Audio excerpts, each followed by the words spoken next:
It tells me that I'm presenting to everybody. I don't know if you can put a thumbs up or just unmute and say brilliant. Thanks, Neil.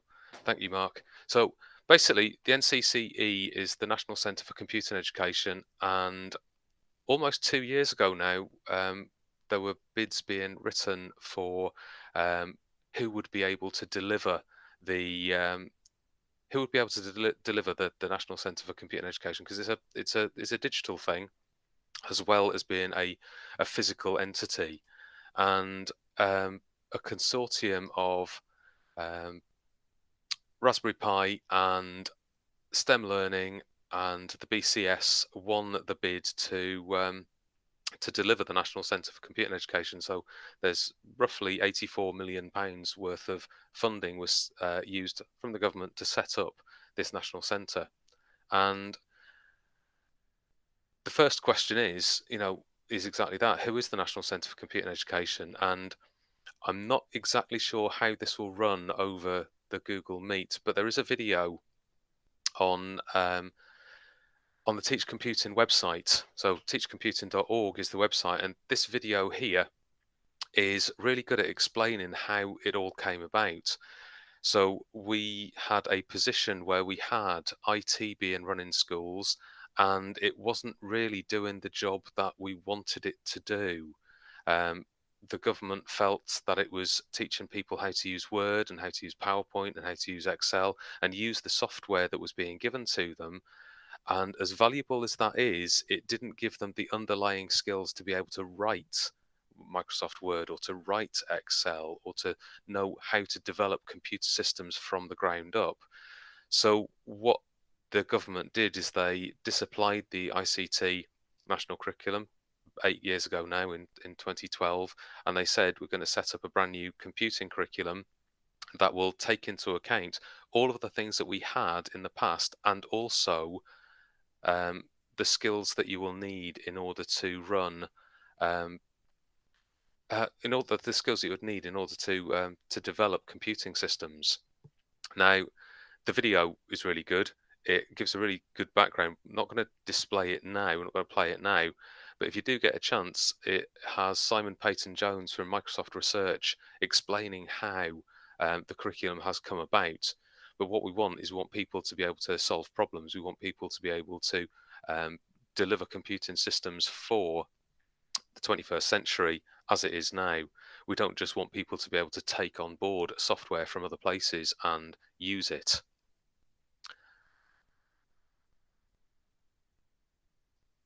So the video that's playing now, I don't know whether you'll be able to hear it. I don't know if you can put a comment in, if you can or not. I think it's probably better for me to just say it's on the Teach Computing website. Have a look at it in your own time. No sat here. Don't worry, Mark. Well, you can watch it in your own time. It is worth. It's only about 5 minutes long, but it's worth it. It sets the background, and ultimately, the National Centre for Computing Education is a consortium of those three big organisations. The Raspberry Pi, with all of its expertise in hardware. You've got STEM Learning, with all of its expertise in CPD delivery, and you've got the British Computer Society, which also involves CAS. CAS is the Computing at School, the education arm of the BCS, and the BCS is basically the standard society for IT professionals. So if you want to have some sort of certification in being an IT professional, then the British Computer Society is where you would go. Let's move on. So, where do we fit in as a computing hub? So as a computing hub, we are the first point of contact, okay, for the National Centre for Computing Education. So if anybody's interested in computing, we're the place that people will go to first.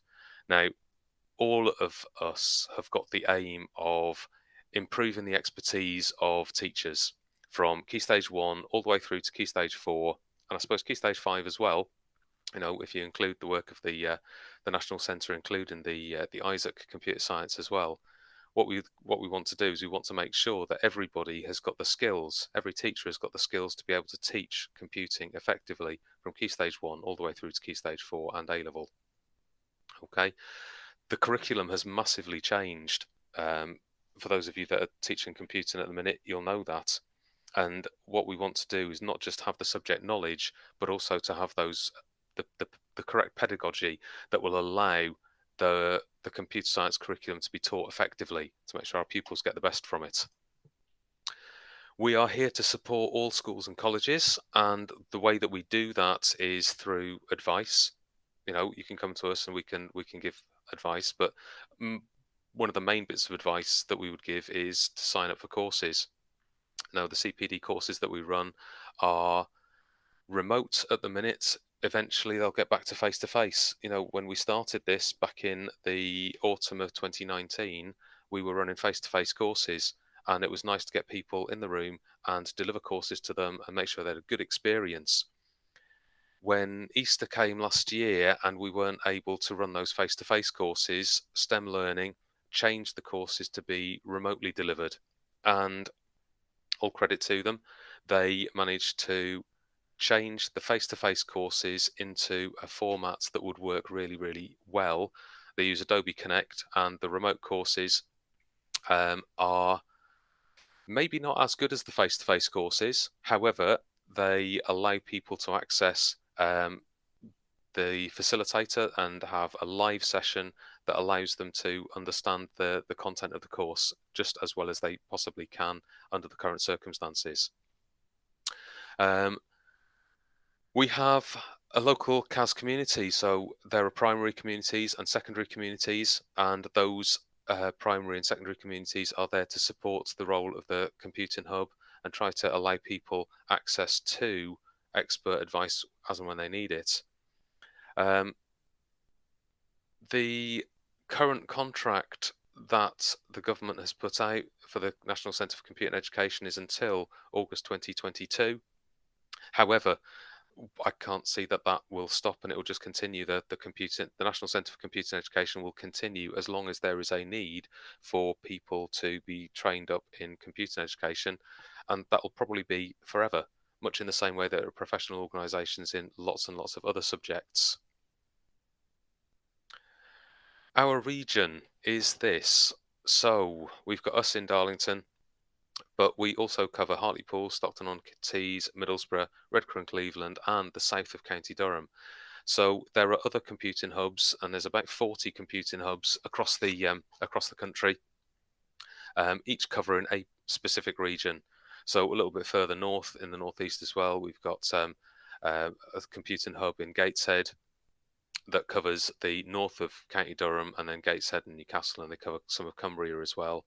And then we've also got a Northumberland and North Tyneside computing hub that covers Northumberland and North Tyneside. So the regions are sort of separated out further to the south. We've got ones down towards York and so on. So every computing hub has got its own particular region, and this is ours. Okay. So how do teachers benefit? And this is really the point. We don't want to have an organisation without some sort of benefits. And really, the two main parts are subject knowledge and pedagogy. That's how it's split up. Okay, the subject knowledge is for teaching that or training the teachers to have the subject knowledge that they need for teaching the GCSE. So the Computer Science Accelerator is a certificate that allows people to get the subject knowledge that maybe they don't have. If they are coming from an IT background, or if they're coming from a media background, or if they're teaching a subject that is not where computer science is not their primary subject, and I count myself in that group as well. The Computer Science Accelerator is there to provide the subject knowledge for the teaching of the GCSE. I suppose back in the day I was a science teacher, and I've come to IT teaching and now computer science teaching through quite a convoluted route. But that doesn't mean to say that this wouldn't have been really, really helpful back in 2012 when we had the announcement that IT was being disapplied. This would have been great for me. It would certainly have accelerated the subject and the knowledge that I would have had. At the time, it was getting the books out and learning it to make sure that I was in a position where the pupils wouldn't lose out, to make sure they were in the best position for their exams. So yeah, on one hand, we've got the subject knowledge. On the other hand, we've got how we teach what we need to teach, and that's the pedagogy. And that covers the primary, the Key Stage 1 and Key Stage 2. We've got this creative computing in Key Stage 3, and also developing outstanding teaching for GCSE computing science. And that is research based, and it's basically based around making sure that we teach our subject in the best possible way based on the current research. There will be some pedagogy in the Computer Science Accelerator, much in the same way that there will be some subject knowledge in the core, but mainly the emphasis in the Computer Science Accelerator is based on subject knowledge, and the main emphasis on the core courses is on pedagogy. What we would hope, really, is that if we have got somebody that's gone through the Computer Science Accelerator, then they might think, all right, okay, well, I've done that. I'm happy with the subject knowledge, but now what's the best way of teaching it? So they might go on to the GCSE Computing Science Developing Outstanding Teaching course, which is the equivalent of about 4 days. Or they might go into creative computing in Key Stage 3. What's the best way of teaching and engaging younger children with Key Stage 3? The core courses in primary are just that. The leading Key Stage 1, leading Key Stage 2, and also there's a specific one to do with programming and algorithms in primary, which goes a little bit beyond what you might do in Key Stage 1 and Key Stage 2 leading computing. Don't forget to note down any questions, and we'll come back to those at the end. The subject knowledge courses, the CS Accelerator, basically we've got 5 different courses that are available, and each of these have been split up into different sessions. So, for example, programming with Python is actually 2 days worth of courses, 6 remote sessions. Networks and cybersecurity is 2 days, split over 8 sessions. Algorithms again, data and computer systems again, they're split up over, at the minute, the remote courses are split up over several different sessions. So we've got about 10 different days worth of courses for the CS Accelerator. And again, the core courses are named here, but again, they're split up under the remote delivery into a few more sessions. Okay. This is how the CSA works, the Computer Science Accelerator. Basically, you'll sign up to teach computing. You'll say, I want to do the Computer Science Accelerator course, and you will do a baseline test. That baseline test is just, what do you know? 25 questions about what you know so far. And you may know some stuff already, you may not know some stuff already, but there's no judgment on that baseline test. It's what do I know?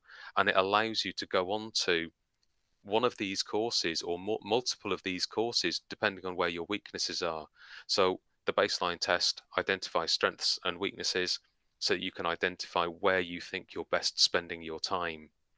And these courses are the remote courses that are available. You can see there's 10 of them there, and you have to take 2 of them. Okay, a minimum of 2. You can take many more if you like, but a minimum of 2. And then, in order to get your certificate in computer science teaching, you need to pass a test.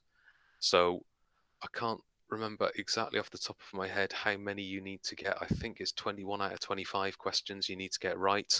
So basically what you'll do is you'll do the baseline, do some courses, and then when you feel comfortable, you can do your certification test. And then if you pass that test, you get your certificate in computer science teaching. And it basically says to anybody that you're able to teach GCSE computing. It is a very good it's a very good string to have to your bow, okay, especially if you want to prove that you are in that position where you can teach GCSE computer science, or if you're going to another school and you want to show to the new head teacher, yes, I am in a position where I can do this. Again, note down any questions. Now, we said about £84 million being used to fund the National Centre. Much of that funding is going to go to teachers and schools to allow them to get the courses that they need. Now, the bursaries have changed over the past 2 years, and they're still generous, but they've just changed the way that they run. And this is the most recent model. And I'm not saying that it's not going to change in the future, but this is what we've got at the minute. First of all, we've got these two green blocks. Okay, these two green blocks are basically how you can get your bursaries for going to courses. So if you go to a daytime course and it is part of the Computer Science Accelerator, you can get £220 per day. And each teacher can get up to 4 bursaries. So that will allow you to go to 4 days worth of courses. Okay. Now, those courses may be remote or they may be face-to-face when face-to-face courses return. But if you're doing the Computer Science Accelerator, you can get a bursary. If you're doing a core primary course, then you can get a bursary. And the bursary is £220 per day. And one school can get one bursary per school year. So, for example, you might do Key Stage 1, Teaching and Leading Computing in 1 year. The following year, you might do Teaching and Leading Key Stage 2. But there's one bursary per school per year. The remote courses are fully funded, okay, which means that you don't need to pay for them. But they might not have bursaries, okay? So if they're twilight, which means if they happen after 2:30, 2 o'clock or 2:30 on an afternoon, and there's no requirement for somebody to buy in cover for the school, then you don't get the bursary, you don't get the £220. So that doesn't matter what kind of course it is. If it's a twilight course, then you're not going to get a bursary. However, what we found is that some people like the twilight courses because there's no requirement for them to have to set work. There's no requirement to get another teacher in. There's no requirement for them to miss contact with the pupils. Online courses, there's no bursaries. RPF stands for Raspberry Pi Foundation. All of the courses that the Raspberry Pi Foundation have put on, they put on through FutureLearn. They're very good. They lead to certification if you go through Teach Computing. The FutureLearn courses are also available not through the Teach Computing website, but if you sign up to them through the Teach Computing website, then they're available all the time and you get the certification. The core secondary courses, there are no bursaries available. However, they are £35 per day for state-funded schools. If you come from a non-state funded school, if you come from an independent school, then the courses are £220 per day. So you can see there that the courses are heavily subsidised at £35 per day, but they're not free. Okay, so all of the core courses for secondary are £35 per day. All of the core courses for primary are £35 per day. So with this bursary here, you'll get £220. £35 will go to £35 will go to the cost of the course. The rest of the money will go to the school as the bursary. This is an example of the courses that we're running at the Tees Valley and Durham Computing Hub between now and Christmas. So what we'll be doing is we're running courses on Key Stage 3 computing, computer processors, Python programming, the introduction to that, internet and cybersecurity, and so on. There's a couple of primary courses as well. So those are available for you to sign up to through teachcomputing.org. Okay, so if you sign up to teachcomputing.org, you'll be able to find the courses that are available to you. And if you look back at this this recorded presentation, you see what we are actually doing between now and Christmas. There are different courses available from Christmas through till Easter, and then from Easter through till summer there'll be more courses available. So we're running a full range of courses. If there is a course that you want to take part in, then what we will do is we'll put it on, and what we're hoping to do is to try and get back to face as soon as it is safe. I'm not going to say as soon as possible, but as soon as it is safe to do so. Why might pupils be interested? Well, it's because of the knock-on effects to the staff. We at the centre here, the Computing Hub, we will provide this network of computing teachers, will provide a support network for them. Through the courses, they'll have better subject knowledge, better pedagogy, all based on current research. So the opportunities for the pupils come through the teachers being better trained. And this is really the point. We need more people to do computing. We need 8,000 more teachers. And at the last statistic that I heard was we've had about 1,000 people that have done the Computer Science Accelerator over the past 18 months, 2 years, which is great, but there's still 7,000 more that we'd need to make sure that we've got that filter, that funnel going through from pupils studying computer science all the way through to them doing their GCSEs, doing their A levels, going through to the degree, and making sure that we've got people going into the workplace with the skills that they need for the current working climate. So, yeah, we need 8,000 more teachers. There are bursaries to support teachers of ICT that were teachers of ICT, but not just that. The bursary is there to support everybody. If you've got teachers in your school that are interested in moving from, for example, geography or history to teaching computing, then the bursary is there to support them. The Computer Science Accelerator course is for everybody, for initial teacher trainees and existing teachers and returning teachers and people that are just interested in teaching computing. Computer science graduate trainees, when they qualify, they are then able to go through initial teacher training with their Computer Science Accelerator as well.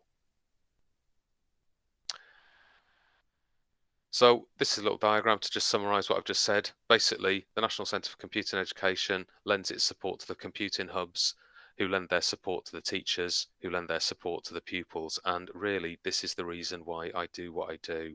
I'm not interested in anything other than making sure that pupils get the best opportunities within computing. If they can get some good understanding from their teachers, if they can get the qualifications that they require to move on to the career that they want, then that is a successful outcome of the National Centre. What next? Hopefully you will be able to talk to your computing lead, or if you are the computing lead, you can talk to your department, or you can talk to other people in your school that may be interested in teaching computing. We're now at the start of the year, and I suppose it may be January, February time where we start to think about the timetable for next year and who is going to be able to teach computing in your school. How are they going to teach it? If you can sign up to the National Centre for Computing Education's website at teachcomputing.org, just sign up, and then you will be able to get notifications from the National Centre for Computing Education, but also through us as your local computing hub. Please check your junk folder. You know, if your emails do tend to go into a different folder, if they automatically go somewhere, then please check that and make sure that we're okay. We do have a Twitter feed, so at Computing Hub TVD, Tees Valley in Durham, and that's there, that's available. And then I suppose if you can just have a conversation about how you and your teachers could benefit from the National Centre, then that would be absolutely ideal. If you feel that it's right, if you feel that it's the right time, then please sign up for courses. You would get the bursaries under the conditions that I said about earlier. But even if you don't get the bursaries, it may still be worth you just signing up and getting the benefit of the courses and getting your own Computer Science Accelerator. And at that point, I'd like to ask if you've got any of those questions that you want to that you have noted down. If you want to ask them, now's the time, and I'll try my best to answer them. So either through the chat or by unmuting yourself, and then you can ask the question face to face. I don't mind. Go on, Neil. You normally have some good questions. Okay. Hello, Neil. Right, Simon. I was interested in what you said about, obviously I'm teaching at further education Right, okay. level, but I've come at this from kind of like a digital media background. So yeah. I do feel quite out of my depth sometimes with some of the more kind of hardcore sciencey aspects of computing. I don't know whether this is something that would suit me or is aimed at me. But any suggestions? Well, what I would say is if you take that baseline test, if you sign up with if you sign up to the teachcomputing.org website, then Yeah, you can start your journey, and then you can do the baseline test, and you can think, well, hang on a second, is this relevant to me or not? So if you're doing digital media, but you're happy and you're comfortable and you're confident, then it may be that you think, well, hang on, I don't need this kind of stuff. But if you are thinking, well, hang on, maybe I want to do some more, have some knowledge about data representation. So I'm thinking about, how does, for example, how do images get represented by binary? Then yeah, there is a course available that does data representation. It depends on how specific you want to be, or whether you want to have that extra string to your bow. yeah. Yeah, it is that aspect. Although I've been kind of a computer user for a long time now, I guess, and I've experience of kind of using software packages, Adobe Suite and things like that to make things. I'm not much of a programmer, Well, and I'm certainly no data analyst. So, well, where we're coming from nationally is that those skills are absolutely vital for some people, and we need to have people that can use that software, because otherwise you don't get the products made that you want to get made. Yeah, But the overall picture is that we're wanting to get people that are in a position where they understand how to make that software, so that we're not just relying on the big corporations, we're not relying on Microsoft or Adobe, but we're understanding why that software is made in the way that it's made. And the yeah, ideas of computational thinking, if for example in Photoshop you're doing a blur effect, it's not just using that blur effect, but it's trying to understand how those pixels relate to each other to blur that. So on one hand, yeah, you've got the job that you want to do. On the other hand, you've got the understanding behind how that thing actually works. Instead of just thinking, oh, that's magic, because it's not. There's an algorithm in place, and then the programming that goes on top of that. We don't want yeah. we don't want our pupils to just think that everything is magic. We want it to be well, hang on, this is the understanding of the Yeah, world well, we live in. these are things that I hadn't even thought about. Yeah. I suppose. But it was just something. It was just a tool that I used to do a job, and it Mm. worked. And that was all I was interested in. I wasn't interested in Yeah. kind of what sat behind that. And now, yeah, I mean, I'm what having to think about that side of things a lot more. what I'm thinking is, we started this process 8 years ago in 2012. Michael Gove made his announcement and said, we're scrapping IT as it is. We're disapplying it, and we're Yeah, going to bring in computing. Now, the pupils that were 5 in 2012, they're now 13. Okay, yeah, that's about right, isn't it? That's got my maths right. yeah, In those 8 years, so we're yeah, starting to get pupils coming through that it's 2014 when the curriculum came in, so those pupils will be 11. Okay, so those are yeah, just starting secondary school. Now, the National Centre for Computing Education came in a year ago. Let's say it came in a year ago. Okay, after all the setup, after all the bidding was finished, we started having our first courses a year ago. Um, the pupils in that gap haven't had teachers that are any sort of, well, they've been lucky if they've got some teachers with some expertise.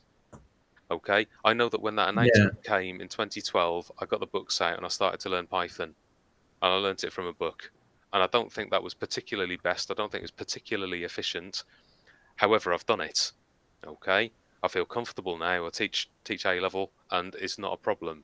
But it's taken a long time, and it's probably been inefficient.